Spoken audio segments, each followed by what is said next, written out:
¿Cuántas veces nos hemos encontrado en situaciones en que estamos hablando con otra persona y no sabemos si cuando nos está hablando nos está mintiendo o realmente lo que está diciendo es cierto?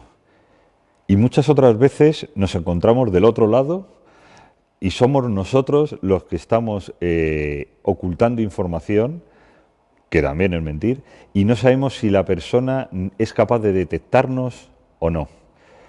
También nos gusta saber muchas veces cómo somos capaces de poder intuir o saber que esa persona o una persona nos está mintiendo. Esto y muchas otras cosas las vamos a ver hoy con Fernando en la charla que vamos a llevar a cabo.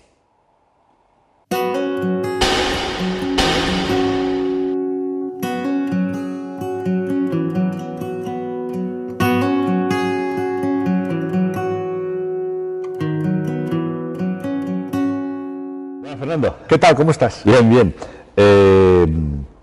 Vamos a tocar el tema de la mentira. Sí. ¿Vale? Entonces, vamos a la pregunta principal, ¿no? Sí. Que nos planteamos siempre. Sí. ¿Por qué se miente? ¿Por qué se miente? Como siempre digo, la conducta es funcional, con lo cual la mentira tiene una función. Tiene dos funciones principales, ¿vale? La primera es social, nos permite adaptarnos a la situación, y la segunda es de competencia, nos permite sentirnos competentes. Con lo cual, tenemos que entender que la conducta genera placer dentro de la persona que lo realiza, porque le está resolviendo una situación amenazante, compleja, un problema, aunque luego genere otro problema. Vale. Pero entonces, por lo que estás diciendo, ¿la persona tiene miedo a ser juzgado? Constantemente. O sea, uno de los principios básicos Vale. que tenemos es el miedo a que los demás nos juzguen negativamente, no a ser juzgado, a ser juzgado negativamente. A ser juzgado negativamente. Claro. Vale. Entonces, decimos muchas veces que hay personas que omiten información, ¿vale? Vale. Porque falsear información tenemos claro que es mentir. Sí. Pero cuando omitimos información nos sentimos bien. Porque parece que no estamos mintiendo, porque como no lo hemos dicho, no lo hemos transmitido, Sí, sí. ¿vale? Entonces esa mentira no ha salido de mi boca. Sí. No estamos mintiendo. Sí. ¿Es esto así? A ver, eso normalmente se considera como argumento retórico, y como plantea Paul Ekman, todo aquello que sea no decir la verdad o lo que tú consideras que conoces, tu conocimiento, es mentir. Con lo cual, si lo sabes, pero de forma consciente lo emites, se podría considerar que también estás mintiendo. Pero aun siendo una mentira, cuando una persona no transmite algo, Sí. lo omite, Sí. por decirlo así, Sí. se siente mucho mejor, ¿Sí? como te he dicho, que la persona que realmente lleva a cabo y miente. ¿Por qué? Porque percibimos que no estamos realmente mintiendo. Percibimos que todo lo que hemos dicho es verdad. Y al percibir que todo lo que hemos dicho es verdad, yo realmente he dicho la verdad. Como te he dicho antes, esto no es correcto. O sea, en el momento en que tú no omites toda la información, estás mintiendo no por acción, sino por omisión. Vale, mira, me viene a la mente ¿Sí? un experimento de Dan Ariely, ¿vale? Sí. De los muchos que dice, ¿vale? Sí. Creo recordar que es en su libro Las trampas, pero no puedo asegurarlo, ¿eh? Las trampas del deseo. ¿no? Él coge y creo recordar que monta un examen, Sí. ¿vale? De matemáticas sencillo, Sí. con 20 preguntas, Sí. ¿vale? Entonces, él dice, tenéis 5 minutos para contestar esas 20 preguntas. Y en esos 5 minutos les dice, por cada pregunta que contestéis, no habla de bien o mal, ¿eh? Por cada pregunta os voy a dar $1. ¿Vale? La media que sale, creo recordar, es de 4 euros, ¿vale? O 4 preguntas. Esa es la media. Y coge a otro grupo de personas, plantea absolutamente lo mismo, 20 preguntas de matemáticas sencillas, 5 minutos, $1, y cuando terminan el examen, no lo tienen que entregar, lo rompen Sí. y les pregunta cuántas respuestas han hecho. Sí. Y la media que sale es de 7 respuestas. Sí. Yo creo entender, pero quiero que me des tu Sí. punto de vista sobre esto, y te quiero entender porque te voy a poner el ejemplo mío. Quiero entender que la gente, cuando hace esto, es capaz de mirarse en el espejo y no sentir que está mintiendo. Esto pasa en las empresas, ¿no? De voy a imprimir en la impresora de la empresa con papel y tinta de la empresa los dibujos de mi hijo, me voy a imprimir un curso que he hecho, me voy a llevar unos bolis que...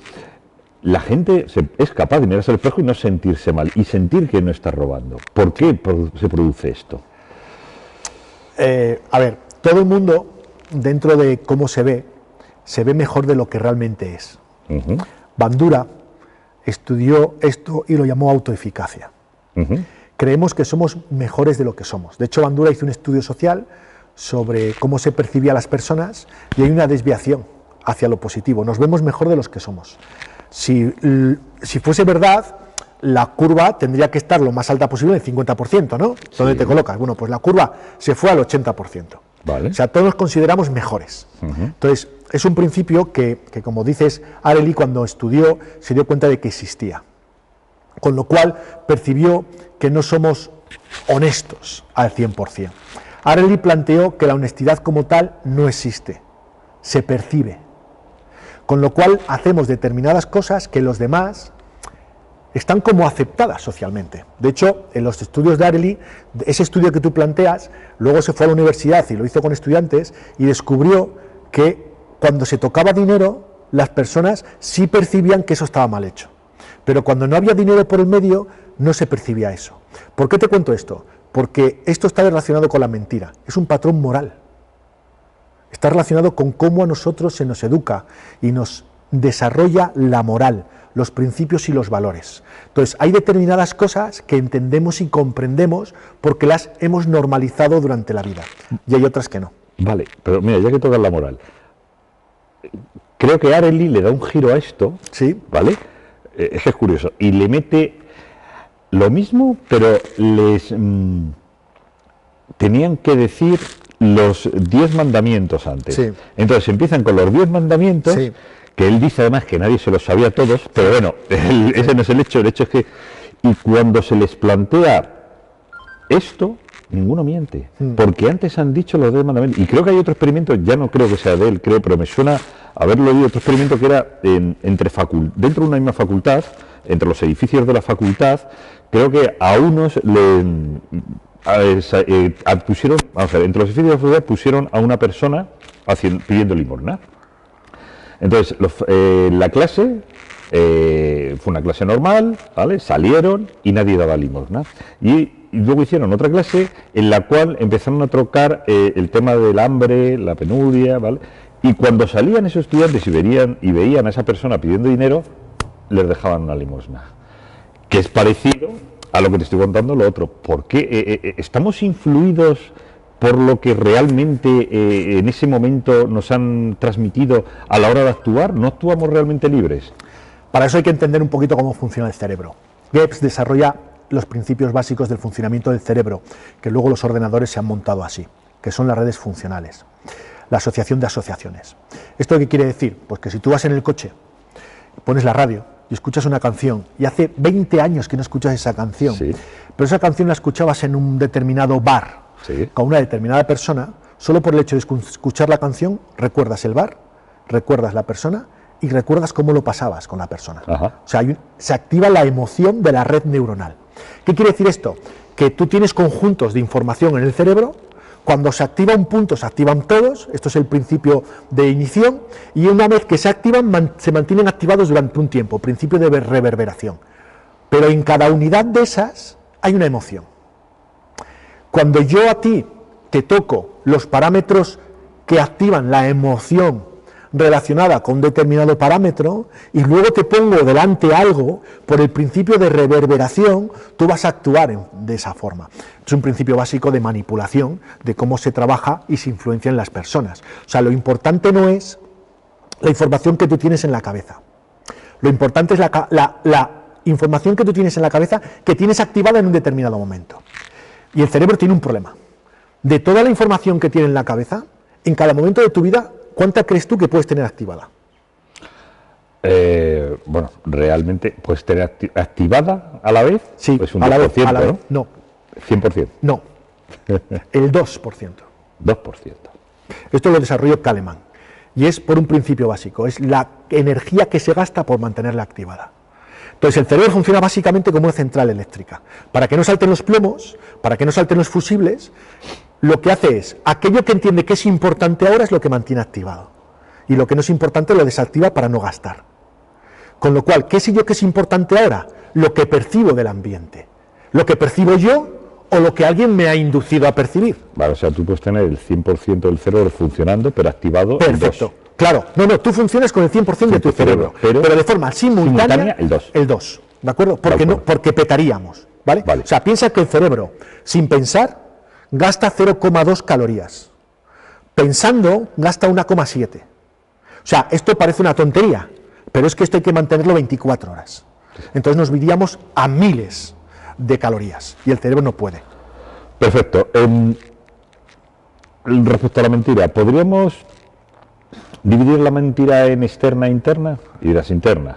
O sea, ya no es solo lo que hemos hablado de que se miente o se falsea, se omite información hacia afuera. Es que hay veces que nos mentimos a nosotros mismos. Vale. ¿Por qué nos mentimos a nosotros mismos? Cuando queremos hacer en Navidades, nos ponemos unos propósitos que vamos a conseguir y no somos capaces. Por ejemplo, nos mentimos. ¿Realmente te mientes? En el momento en que tú te pones ese propósito, ¿tú crees realmente que te estás mintiendo? Te estás estableciendo una meta para conseguir, ¿vale? Y realmente te estás mintiendo en el sentido de decir, voy a hacerlo, pero tú sabes en el fondo que no. ¿Tú realmente crees que no? Es que esto es importante, ¿vale? ¿Tú crees realmente que esa persona que se está poniendo la meta de aprender un idioma, de adelgazar, de ir al gimnasio, ¿Sí? De buscar un trabajo nuevo, crees que realmente en ese momento, en ese preciso momento, sabe que lo que se está diciendo no lo va a conseguir? No, en ese momento piensa que lo va a conseguir. Perfecto. Piensa que lo va a conseguir, pero luego no pone los medios para poder conseguirlo. Vale. Tú que trabajas en empresa y podríamos decir que eres un ejecutivo alto en una empresa, ¿cuál es el fallo que cometen las empresas cuando se ponen objetivos? El fallo, pues uno de los fallos es que no cuentan con el personal. Perfecto. Y eso, dentro de ese objetivo, no contar con el personal, ¿podríamos llamarlo como un error en la planificación? Es un error, no entra dentro de la planificación. Cuando se reúne el comité de dirección, no tienen en cuenta el producto, tienen en cuenta cómo lo van a implantar, cómo le entra como traje a la empresa, pero no tienen en cuenta cómo la gente va a aceptar ese producto. Vale, con lo cual tienen una mala planificación. Totalmente. Pues esto es lo que le pasa a las personas. Planificamos mal. Porque no sabemos, igual que las empresas a lo mejor no cuentan o creen que no es importante contar con la gente, a la hora de planificar nuestros determinados objetivos, no contamos con un kilo 450 que tenemos encima de los ojos, que se llama cerebro, y que es realmente el que tenemos que convencer para tomar esa decisión. Vale, me ha quedado claro. Entonces, vamos a pasar a otro punto. Vale. La mentira piadosa. Sí, la mentira piadosa. La mentira piadosa, ¿vale? ¿La mentira piadosa para qué es? ¿Para no hacer daño a la otra persona o para no hacerme daño yo a la hora de transmitirla? Las dos cosas. Vale. La mentira piadosa, a mí me gusta el nombre que le puso Platón, ¿vale? Vale. Que es mentira noble. Vale. Platón decía que era una forma de mentir de forma noble. ¿Por qué? Porque digamos que cuidas a la otra persona. Pero ahora yo voy a ser un poquito más, no sé si profundo o no, pero ¿Sí? ¿Por qué cuidas a la otra persona?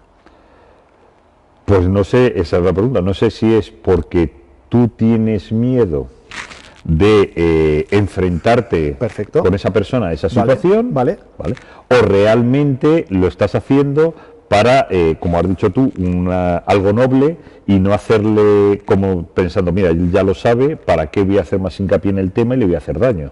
Con lo cual, O lo voy a hacer sentir mal. perfecto, tú te vas a sentir mal. Sí. Con lo cual, dentro de esa mentira noble, también hay un poquito de egoísmo.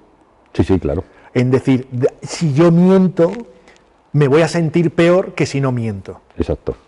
Entonces, aunque sea noble, al final hay un principio básico, y es que es funcional para la persona que lo hace. Y esto es importante. Vale. Entonces, cualquier mentira, la persona cuando la hace, no es social. Primero es un principio básico de,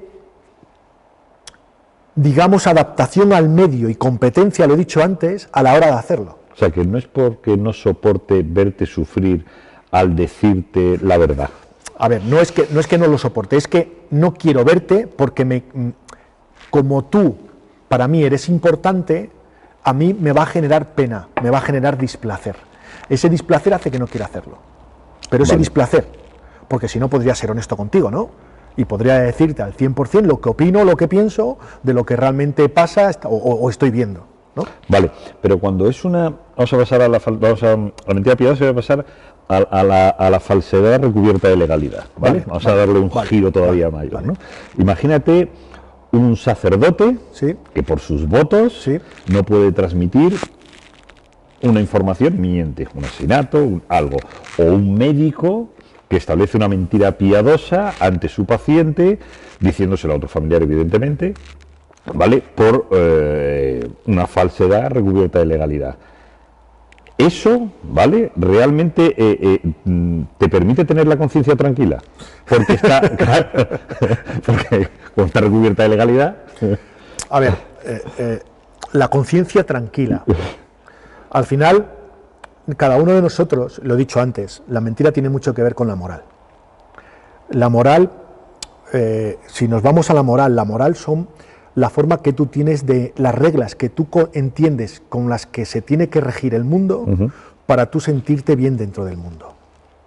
Con lo cual, la moral de cada persona son sus principios y sus valores que hacen que el mundo esté bien.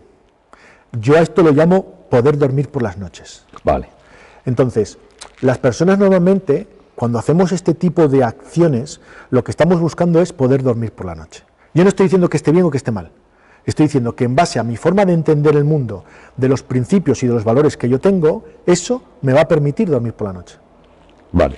Entonces, ¿podríamos decir que las personas hacen un análisis de coste-beneficio antes de tomar a realizar una mentira? Es decir, beneficios que me supone, probabilidad de ser descubierto y el castigo que puede suponer. Sí, solamente que ni somos conscientes de que lo hacemos. O sea, esto no es o sea, no te lo planificas. No, conscientemente no soy consciente. Conscientemente no soy consciente. Sí. O sea, yo lo hago de forma inconsciente. Mi cerebro inconsciente, el que está por debajo del umbral de la consciencia, desarrolla este análisis y esta evaluación, emite un resultado y te lo manda a tu parte consciente. Y entonces tu parte consciente decide hacer una determinada cosa. Pero si realmente le preguntamos a la persona no sabe realmente por qué lo está haciendo. Bueno, pero hay situaciones en las que sí. Tú coges, imagínate, con una declaración de Hacienda, que se me ocurra. Sí. Tú analizas, tú cuando ahí eres consciente, no de repente dices, voy a omitir esta información, qué probabilidad tengo de ser descubierto y qué castigo podría ser en caso de que me pille. Hay ciertas actividades en las que sí lo hacemos. Sí lo hacemos, pero no realmente lo hacemos con un análisis lo suficientemente profundo para saber si ese beneficio a corto plazo que estamos haciendo, a largo plazo, puede generarnos un problema. Me explico. Vale. La resolución de problemas a nivel conductual se mide de una manera, y es cuando tú vas a tomar una decisión, la puedes tomar por una situación fácil o por una situación, vamos a llamarle, compleja. Las situaciones fáciles las resuelves sin problema. Las situaciones complejas, como puede ser esta, las resuelves de dos maneras. Una, lo haces beneficioso para ti, con lo cual lo que has generado es resolverla fácilmente, y otra es, te has generado un problema. Vale. Y a partir de aquí tenemos un problema en la vida. Entonces, cuando tú tomas una decisión, el problema que tenemos, a esto Harvard lo llama decisiones miopes, es que evaluamos solamente las consecuencias de la decisión a corto plazo.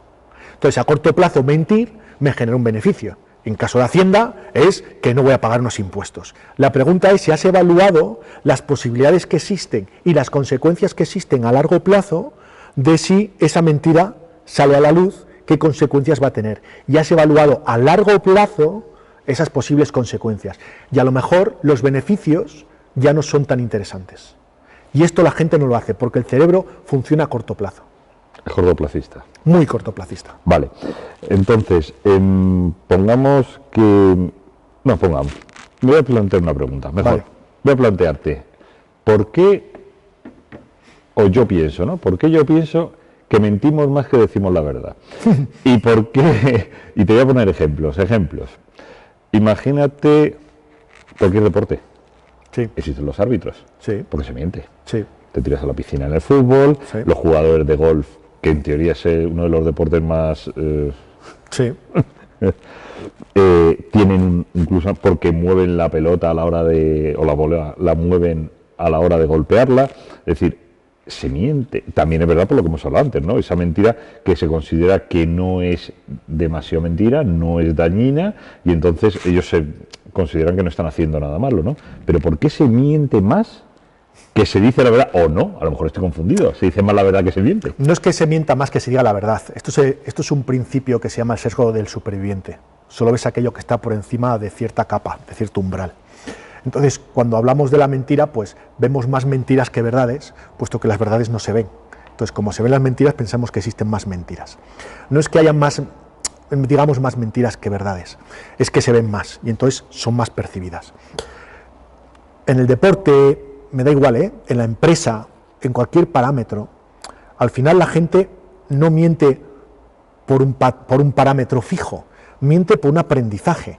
Existe el juego limpio, el fair play y todo esto que llaman. ¿Por qué existe esto? Porque hay gente que lo hace. Entonces, para yo entender una persona y por qué una persona en un determinado momento quiere mentir o engañar a otra persona para conseguir un objetivo, tendría que evaluar los principios y los valores de esa persona, la moral. Es que me voy siempre a lo mismo. Sí, pero es que está en todas partes. Tú cógete la Biblia. Está en muchas partes. La Biblia. Sí. Adán y Eva. Sí. O sea, Sí. ¿vale? Cuando comen del fruto prohibido, Sí. le preguntan a Adán, ¿por qué comiste del fruto prohibido?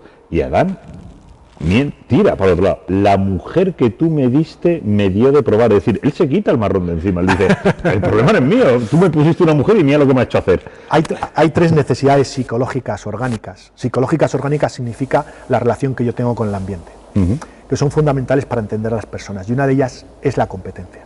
Me gusta sentirme competente en cada situación, porque sentirme incompetente genera ansiedad en mi cerebro. ¿Esto qué quiere decir? Que siempre que pueda, es muy probable que yo busque sentirme competente. Napoleón dijo una frase que luego hizo famosa JFK, que a mí me gusta mucho, que es: la victoria tiene 100 padres, la derrota es huérfana. ¿Qué quiere decir esto? Que nos acercamos a todo aquello que nos genera placer, Sí. comodidad, bienestar, confianza, y nos alejamos de todo aquello que nos genera inestabilidad. Y la incompetencia nos genera inestabilidad. Por eso muchas veces mentimos con tal de conseguir que los demás perciban que no soy tan incompetente y que detrás de mi acción hay competencia. En el caso de los niños, Sí, un niño nace sin malicia ninguna, sin... Entiendo, ¿no? Sí, sin sí. malicia ninguna, sin saber lo que es mentir. sí. Sin embargo, de lo primero que aprende es a mentir. ¿Lo marca el entorno eso? La conducta, como he dicho, siempre es aprendida. Sí. Con lo cual, si mentir es conducta, es aprendido. ¿De dónde aprendemos las cosas? Del ambiente. ¿Qué quiere decir? Que lo hemos aprendido. ¿Cuándo? No lo sabemos. Ekman hace un cuento para poder explicar esto y creo que es bastante interesante entenderlo. Aprendemos a mentir muchas veces por una mentira piadosa o noble. Sí. Imagínate un niño que está en casa y pues sus padres reciben la llamada de la abuela y la abuela le pregunta a sus padres que cuál era el juguete ese que le gustaba al niño. Entonces los padres dicen, pues el camioncito este que ha salido o la muñeca esta, ¿no? Un juguete. Y entonces el niño dice, los padres dicen, mi madre va a venir esta tarde con el regalito, pero seguramente que no se va a un centro comercial a comprarlo, sino que se va a bajar a la tienda que tiene debajo de casa, va a comprar algo parecido y se lo va a traer al niño, porque ya conocen a su madre. Entonces, efectivamente, la abuela llega no con el juguete real que quiere el niño, sino con uno parecido, pero no es el real. Entonces el niño abre ese juguete con una ilusión y cuando lo ve, Sí, está bien, pero no es el que él quiere. Entonces, los padres han preparado la jugada, y para que el niño no le haga a la abuela sentirse mal, le dicen los padres: esta tarde va a venir tu abuela, y es probable que te traiga un regalo. Y si te trae un regalo, a lo mejor te gusta o a lo mejor no. Pero tú lo que tienes que decir a tu abuela es que el regalo te ha gustado. Y entonces el niño dice: vale. Claro, la abuela le trae el regalo. Y la abuela hace lo que hacen todas las abuelas, que es confirmar. Necesita confirmación. Y entonces la abuela le pregunta al niño: ¿te ha gustado el regalo? Y el niño no le ha gustado, porque no es el juguete que él quiere. Pero claro, sus padres le han dicho que diga que sí. Y entonces el niño prueba y dice una mentira, dice sí. Pero nota una cosa, nota alegría en la cara de la abuela. Y entonces nota cómo con una mentira consigue algo bueno. Se ha conseguido adaptar al medio. Esto le genera placer. Y entonces el niño dice: ostras, cuando estoy en una situación complicada, miento y resuelvo. Con lo cual los niños normalmente aprenden a mentir de las personas que más le quieren y que menos quieren que aprenda a mentir. Perfecto. Está muy bien eso. Entonces, hay mentiras, ¿vale?, que podríamos decir que son culturales. Sí. En el sentido de, en ciertos países tú estás en un examen y copias, sí, y te echan de la facultad. Sí. Aquí en España, que es el que conozco, tú Sí. copias, Sí. suspendes y Sí. te vuelves a presentar. Sí. Una misma mentira en distintos sitios Sí. difiere. Sí. ¿Por qué? Si la Difiere, mentira es la misma. sí, pero la mentira tiene el valor que le marque el ambiente. O sea, al final hay conductas que en unos países son aceptadas de una forma y en otros países son aceptadas de otra. ¿Cómo nosotros entendemos la moral que queremos generar en los demás o los valores que queremos generar en los demás? Se ve a nivel social. Vale. Entonces, a nivel social marcamos los parámetros. Vale. Siempre a todo el mundo le ha interesado el poder saber Si me mienten. cómo detectar mentiras. ¿Cómo detectar mentiras? Vale. Vale. Eso le interesa absolutamente a todo Sí, el mundo, ¿no? sí. ¿Podrías decirnos, sé que mira, por un lado está el lenguaje no verbal, ¿no? Sí. Que no te va a solucionar, ¿vale? Pero sí, como yo digo, es un ratio, ¿no?, un indicador, Sí, sí. ¿vale?, que te mide una posibilidad o una tendencia hacia dónde va esa persona, o indicativo, ¿no? Está el tema de la vista, ¿no?, el tema del lado derecho o el lado izquierdo del cerebro, están las manos, está el lenguaje el lenguaje corporal, que es al final el lenguaje no verbal, parte de él. Entonces, ¿cómo podemos, sin ser grandes expertos, pero cómo podemos, si realmente se puede, porque te estoy preguntando, Sí, si realmente sí. se puede el detectar esas mentiras? A ver, realmente no podemos hacer un análisis en el cual podamos concluir si una persona ha mentido o no. Y esto es importante, ¿vale? Porque luego se venden cursos de detección de mentiras y las personas van a esos cursos para poder. Yo lo que puedo conseguir es un ratio de hasta qué punto existe la probabilidad de que tú hayas mentido.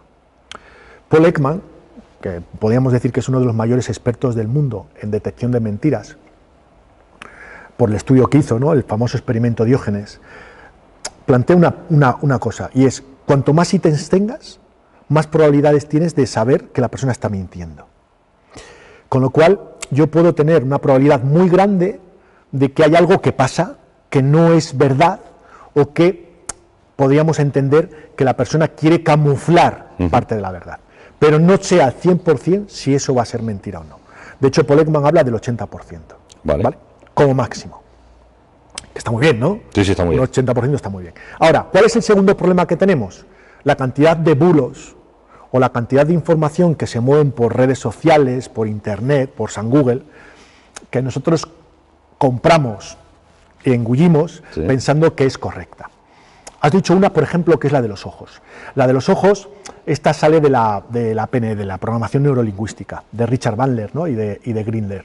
Plantean en su momento lo que llaman accesos oculares, que es cómo saber lo que está haciendo la persona por cómo las personas mueven los ojos.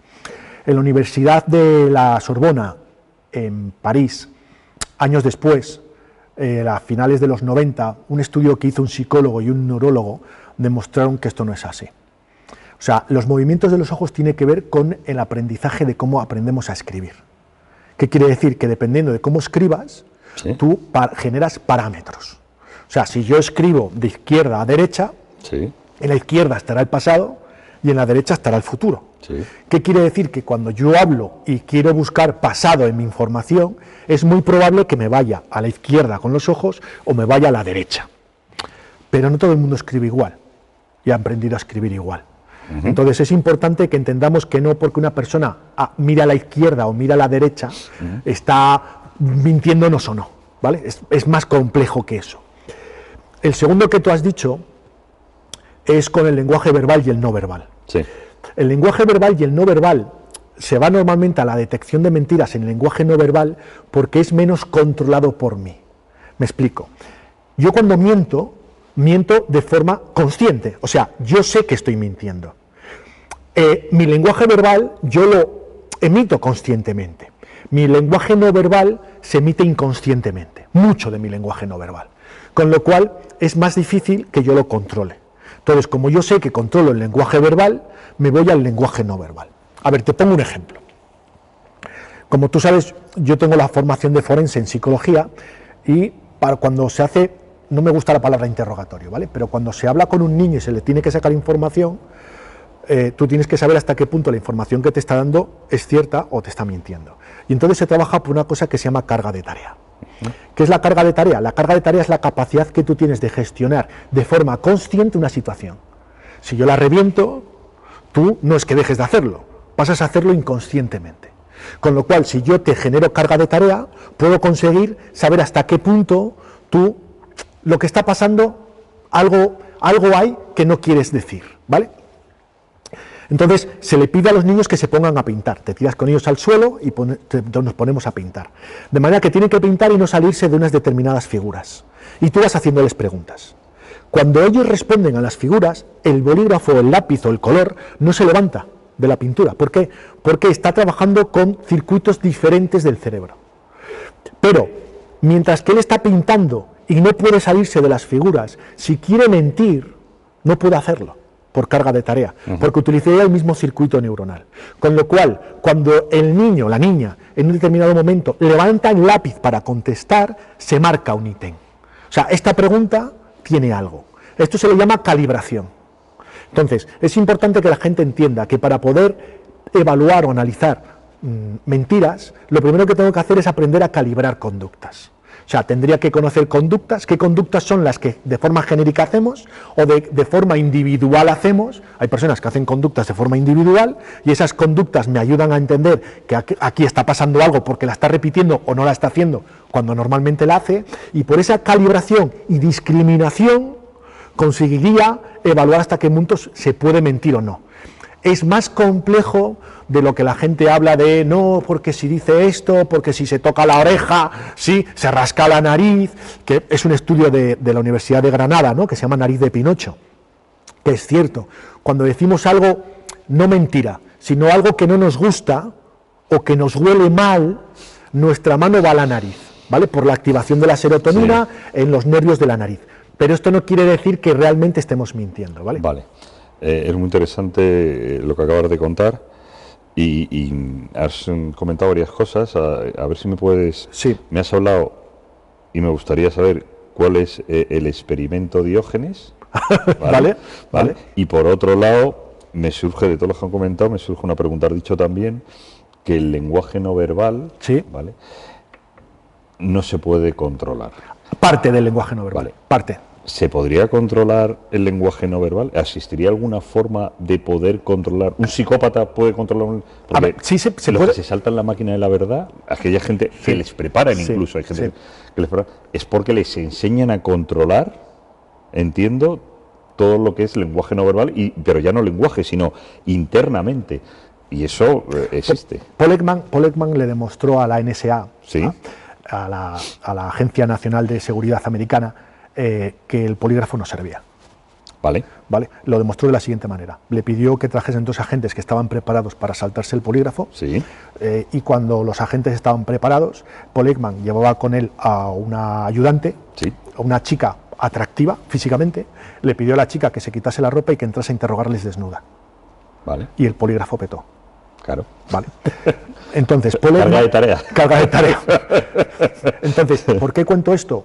Porque la mentira, Paul Ekman la plantea desde otros principios, ¿vale? Desde los principios más relacionados con cómo... Paul Ekman plantea que cada vez que nosotros estamos delante de una situación, se activa una emoción, mayor o menor, pero se activa una emoción. Sí. Esa emoción, él la llama, tiene una representación de expresión que dura entre 0,2 y 0,5 segundos. Él lo llama microexpresiones. Entonces dice que esas microexpresiones, por estar debajo del umbral de la consciencia, Sí. el umbral de la consciencia está en los 470 milisegundos, nosotros no los controlamos. ¿Cuál es el problema? Una cosa que se llama cortina de percepción. Sí. La cortina de percepción dice que yo no veo nada que pase por debajo de los 500 milisegundos. Pero hay estudios que han demostrado que esto es mentira, si entrenamos el ojo. Esto es el experimento Diógenes.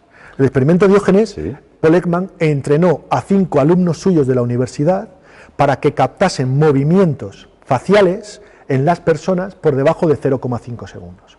Luego contrató actores profesionales y les pidió a los actores profesionales que viesen fotografías que eran emocionales y tenían que contar si era verdad, tenían que decir lo que se veía en la fotografía dependiendo de un cartelito que ponía la fotografía. Si la fotografía ponía verdadero, el actor tenía que contar realmente lo que estaba viendo.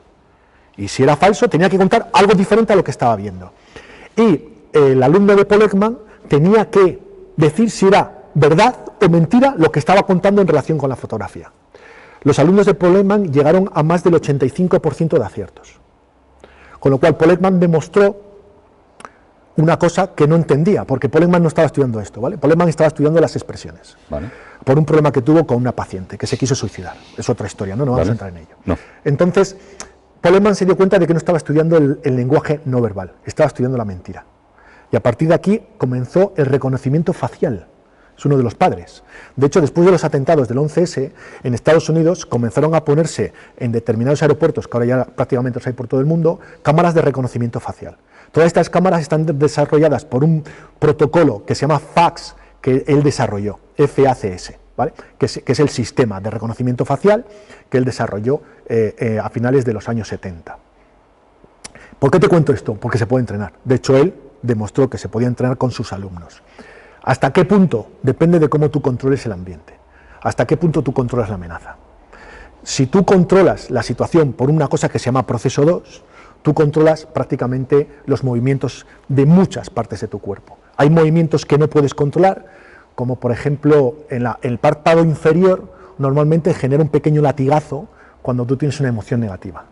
Entonces yo puedo ver eso. O la dilatación de las pupilas. ¿No? Que se activan por activación, por excitación. Por ¿no? amenaza, ¿no? Por excitación, Excitación. por excitación. La amenaza es excitación, ¿no? Sí. Pero también por amor, por sexo, Sí, también. o también por comida, ¿no? Yo, de hecho, jugaba con mi mujer muchos años, jugábamos y yo le decía 3 platos, y ella, yo le miraba a los ojos, y el plato que más le gustaba era el plato que más se dilataban las pupilas, y entonces yo entrenaba, ¿no? Era una forma de trabajar. Entonces, ¿por qué cuento esto? Porque hay cosas que yo no controlo, pero son muy pequeñas, muy pequeñas. El resto yo puedo entrenar y controlarlas. ¿Cuál es el problema? Tiempo. ¿Cuánto tiempo voy a necesitar yo para entrenar eso? ¿Para qué? ¿Para qué? ¿No? Vale. Te voy a hacer una última pregunta, Vale. ¿vale? Porque se nos está dilatando, pero Sí. quería hacértela. Las personas que mienten, Sí. digamos que viven con una máscara, por decirlo de alguna forma. Tienen Vale. una máscara Vale. puesta, ¿vale? Vale. Y yo creo entender que debe cansar bastante, ¿no? El estar fingiendo constantemente, claro, por carga de tarea. Sí, sí, sí, sí, ¿vale? sí. El hecho de el estar sonriendo todo el día como una azafata, ¿vale? Aunque no te apetezca sonreír, Sí. ¿vale? Hay ciertas actividades, ¿vale? Que necesitan luego un nicho reparador Sí. para, ya sea el yoga, ya sea quedar con amigos, ya sea los que sean creyentes ir a la iglesia, para poder bajar esa carga, ¿vale? Que te lleva el estar... ¿Es esto así o realmente estoy confundido? No, no, es así. De hecho, sin darte cuenta, le has pegado una patada al pensamiento positivo, ¿vale? A la hapiología. Vale. No con sonreír y poner buena cara no se solucionan los problemas. No. Sí es cierto que puede ayudar en determinados momentos, puede ayudar, pero hay problemas que hay que gestionarlos. Y las emociones negativas están ahí para algo. Y los procesos, como tú bien dices, de desconexión con la realidad, como puede ser el yoga, como pueden ser ciertos parámetros, nos pueden ayudar mucho a equilibrarnos y a que nuestro cerebro funcione más a largo plazo. Entonces, el yoga y muchas de estas cosas lo que ayudan es que mi cerebro ralentiza mucho más las decisiones a corto plazo, evalúa mucho más otros parámetros y esto nos puede ayudar a gestionar mucho más eficientemente nuestro día a día. Y has dicho una cosa que es importante y es, hay veces que hay que estar triste, hay que estar enfadado, sí, claro. hay que estar, y eso es fundamental. Entonces, llegar a esa carga de tarea, llevar esa mentira constante, hace que las personas llegue un momento en que no pueden más y revientan. O le pasa al lado contrario, ¿vale? Que es que se quedan sin batería. Entonces, cualquiera de las dos cosas pasa. Salen de su ventana de tolerancia, o bien caóticamente, o bien por apatía. Entran en depresión. Vale, me ha gustado mucho eso último que has dicho, que la gente no es consciente de ello, ¿no? El hecho de hay que saber estar triste también, es decir, no todo es felicidad. Hay una frase que dices tú que me gusta mucho y es, además tuya, de no me pidas perdón por llorar, si no me pides perdón por sonreír. ¿Vale? Entonces, esto es lo mismo, ¿no? Es una parte más del ser humano, es que saber estar triste y afrontar esa tristeza, ¿no? Pues, si te parece, para terminar, hemos tocado muchos puntos, demasiado. ¿Te importaría hacer un decálogo, como hacer siempre, para centrar un poco todo ello? Vale, vamos a ver, vamos a terminar con un pequeño decálogo que ayuda a la gente a entender un poquito lo que es la mentira, ¿no? Lo que hemos hablado hoy. Lo primero es que la mentira es una manifestación, verbal y no verbal. No nos quedemos solamente con el parámetro verbal de la mentira, ¿vale? Está relacionado con la conducta. Lo segundo es que es de naturaleza cognitiva, o sea, existe un patrón cognitivo, un patrón de razonamiento por el cual mentimos. Para entender lo que es la mentira, tenemos que decir que la mentira no es solamente decir cosas que no son ciertas, sino que también pueden ser omitir la verdad. ¿Qué quiere decir esto? Que tiene que ser algo inexacto con lo que conoces. Esto es mentir. A partir de aquí, tiene una relación con la moral, con tus principios, con tus valores y con tus creencias. Por eso entendemos que hay cosas que podemos mentir, las consideramos parámetros para poder mentir y otras directamente evaluamos que no. ¿Qué buscan con ello? Buscan manipular. Y entendiendo la palabra manipular como mover el conocimiento que existe sobre algo. Para poder mentir, necesito conocer el estado mental de las personas, y esto es importante. Yo necesito adelantarme a qué creo que va a pasar, por eso mentimos, porque evaluamos las consecuencias de si decimos la verdad que va a pasar. Hay mentiras que vamos a decirles que son socialmente más aprobadas, que son mentiras piadosas o que Platón llamaba mentiras nobles. Hay que entender que estas mentiras tienen un parámetro fundamental hacia la persona, o sea, igual que las demás buscan lo mismo, yo adaptarme al medio, y esto es importante. ¿Por qué?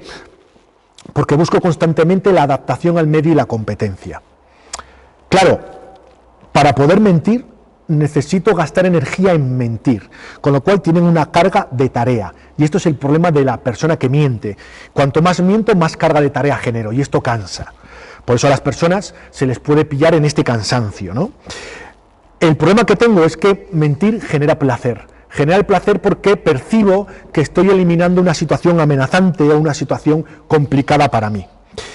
Y por último, decir que las mentiras y la detección de mentiras es algo bastante complejo y que es muy difícil hacer en el día a día. Y que si queríamos hacerlo, simplemente lo que tengo que hacer es evaluar una cosa, calibrar a la persona, saber calibrarla y a partir de aquí discriminar lo que considero que puede ser cierto y lo que no. No habría nada más para poder evaluar mentiras. Perfecto, pues muchas gracias y espero que les haya servido a todas las personas que nos están escuchando. Espero que también que les haya gustado la mentira y por mi parte nada más y que se cuiden. Hasta la próxima. Hasta luego.